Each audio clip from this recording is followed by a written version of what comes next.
बच्चों, स्वागत है आपका अपने चैनल माय हिंदी टीचर में। आज मैं आपको भाषा मंजरी क्लास 8 की हिंदी पुस्तक से पाठ 9 क्या निराश हुआ जाए, रचनाकार हैं हजारी प्रसाद द्विवेदी। इस पाठ का आपको प्रश्नोत्तर बताऊंगी बच्चों, लेकिन प्रश्नोत्तर बताने से पहले पाठ का थोड़ा सा सारांश बता देती हूँ और लेखक का परिचय भी आपको दे देती हूँ।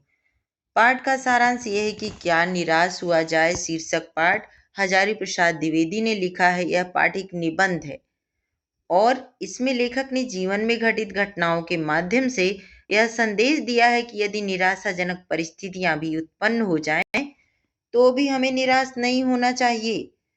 इस पाठ में उदाहरण बहुत सारे दिए गए हैं, जिसमें एक टिकट बाबू है जो कि जब लेखक 10 रुपये देने की जगह 100 रुपये दे देते हैं और जल्दीबाजी में जाकर के ट्रेन में बैठ जाते हैं, तो कंडक्टर आता है, बस में बैठ जाते हैं और कंडक्टर आता है तो उनको पैसा लौटा जाता है। वह देख करके उनको विश्वास ही नहीं होता है कि ऐसे लोग भी दुनिया में हैं।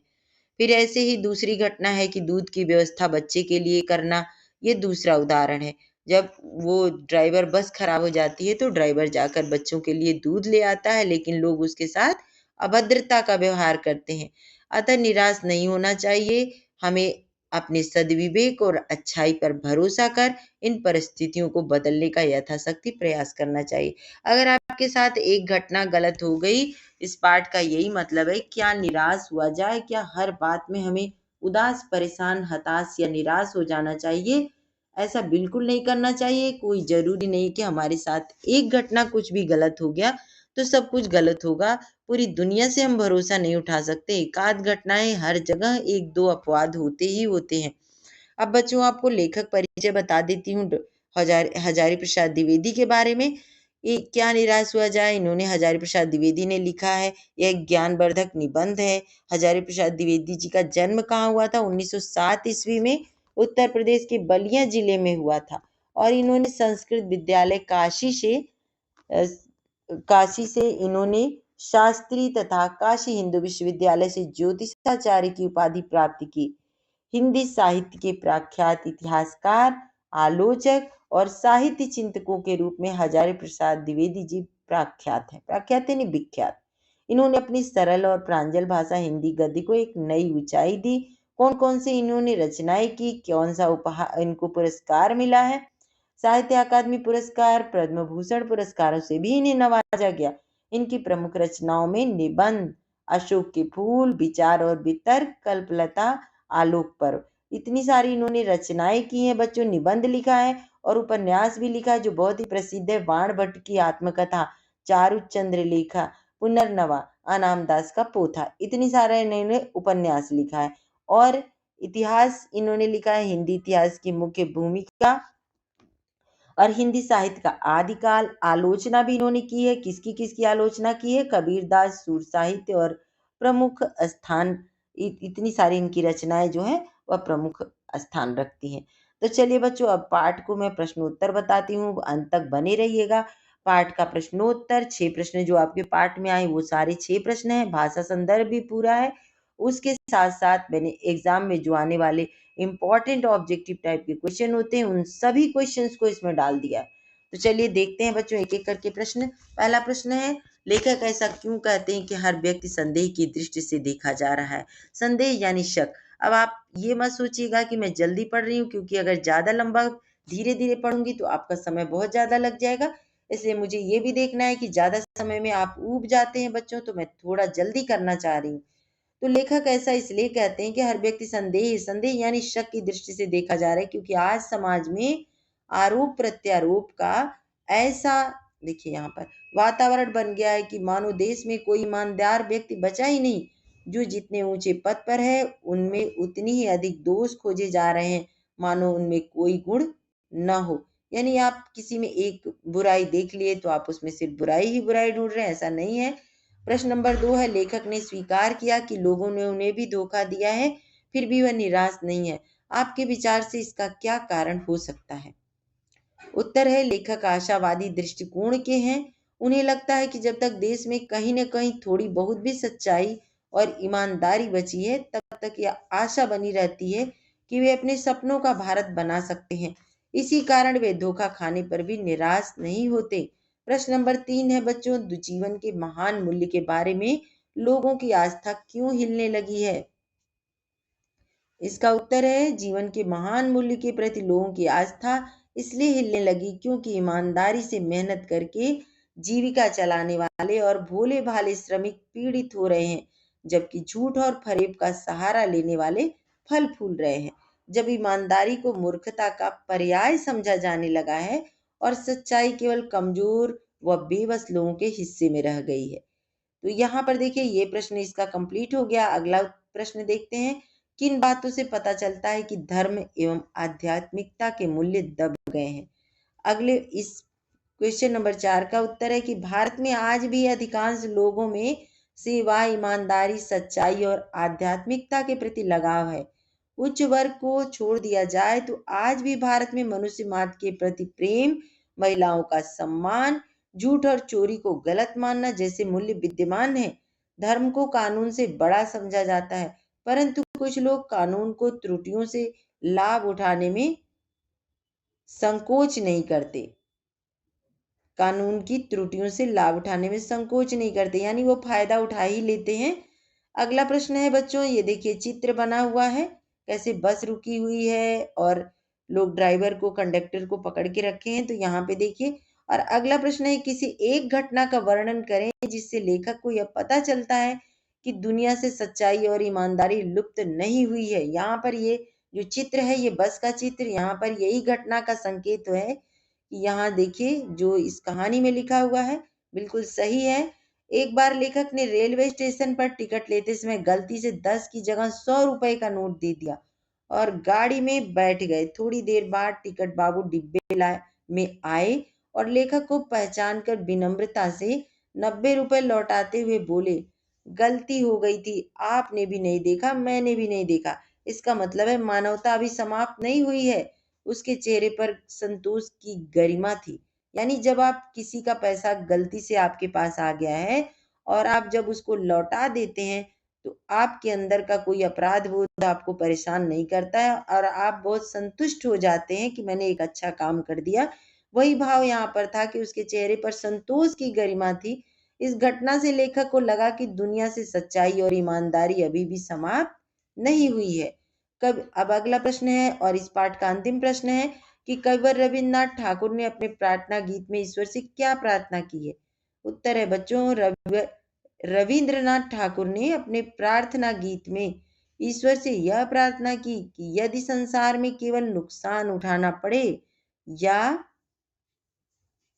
या धोखा खाना पड़े तो हे प्रभु, ऐसे अवसरों पर मुझे यह शक्ति दो कि मैं तुम्हारे ऊपर संदेह न करूं। अब ऑब्जेक्टिव टाइप के प्रश्न देख लेते हैं बच्चों, थोड़ा जल्दी करेंगे। तो चलिए देखते हैं।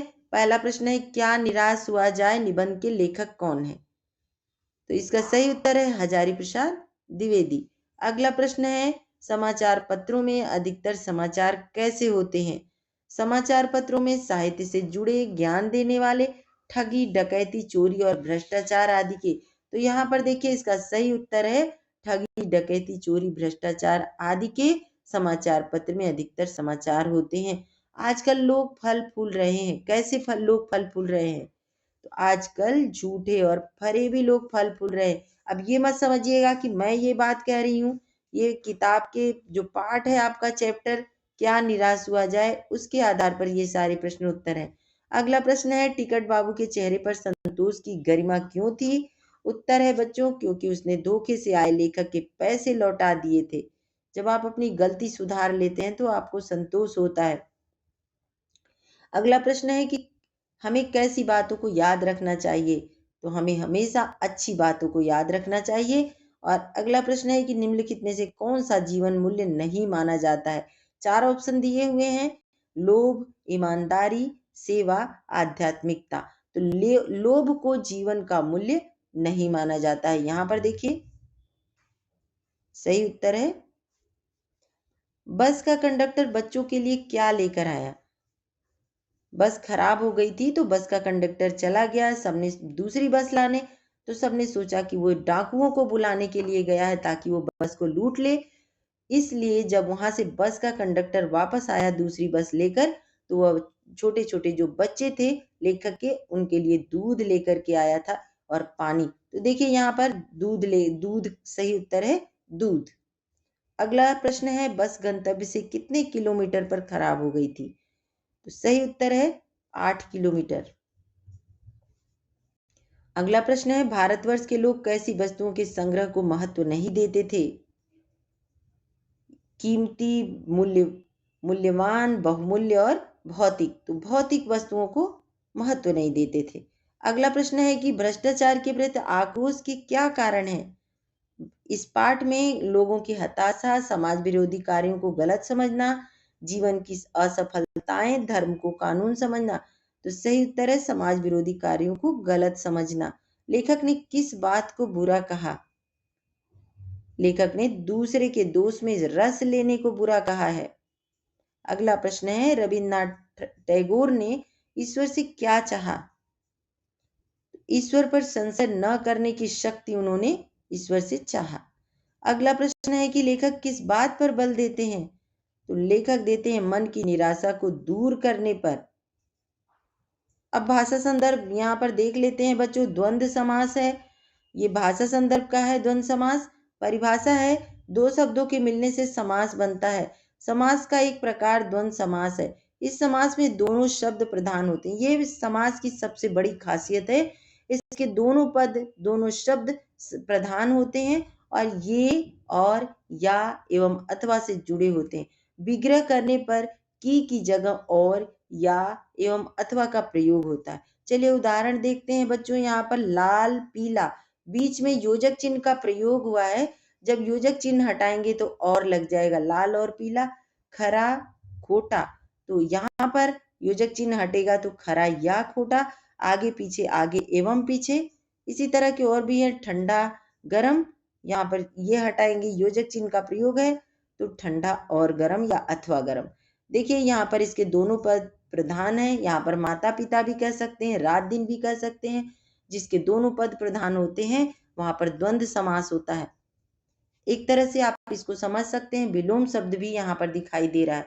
आरोप प्रत्यारोप, लोभ मोह, काम क्रोध, कायदे कानून, और है मारने पीटने, मारने और पीटने। प्रविशेषण किसे कहते हैं? विशेषण की जो विशेषता बताता है, जब एक विशेषण दूसरे विशेषण की विशेषता बताता है तो उसे कहते हैं प्रविशेषण। जो शब्द किसी विशेषण की विशेषता बताता है उसे प्रविशेषण कहते हैं। उदाहरण देखिए, वाक्य है, मैं बहुत भयभीत था। भयभीत शब्द जो है वह विशेषण है, लेकिन बहुत है प्रविशेषण, क्योंकि यह विशेषण भयभीत की विशेषता बता रहा है। जब एक विशेषण दूसरे विशेषण की विशेषता बताए तो उसे प्रविशेषण कहा जाता है। वाक्यों में प्रविशेषण चुनते हैं। वह बड़ी धीमी आवाज में बोलता है। धीमी आवाज तो है, आवाज कैसी है? धीमी है, यह विशेषण हो गया धीमा। लेकिन बड़ी धीमी, जब एक विशेषण दूसरे विशेषण की यहाँ पर धीमी बड़ी की विशेषता बता रहा है, यहाँ पर हो जाएगा प्रविशेषण। आप बड़े अच्छे वक्ता हैं, ये हो गया बड़े जो है ये प्रविशेषण। प्रविशेषण का प्रयोग करते हुए 3 वाक्य लिखिए। बस बहुत तेज चल रही थी, यहाँ पर तेज प्रविशेषण हो गया। और ऐसे ही भोजन बड़ा स्वादिष्ट है, बड़ा प्रविशेषण हो गया। और मेरे पास कविता की लगभग 2 दर्जन पुस्तकें हैं। पुस्तकें तो हैं लेकिन कितनी हैं? 2 दर्जन। तो ये सारा प्रविशेषण का उदाहरण हो गया बच्चों। चलिए अब इस पाठ को यहीं समाप्त करती हूँ। मिलती हूँ मैं आपसे अपने अगले वीडियो में, तब तक के लिए धन्यवाद।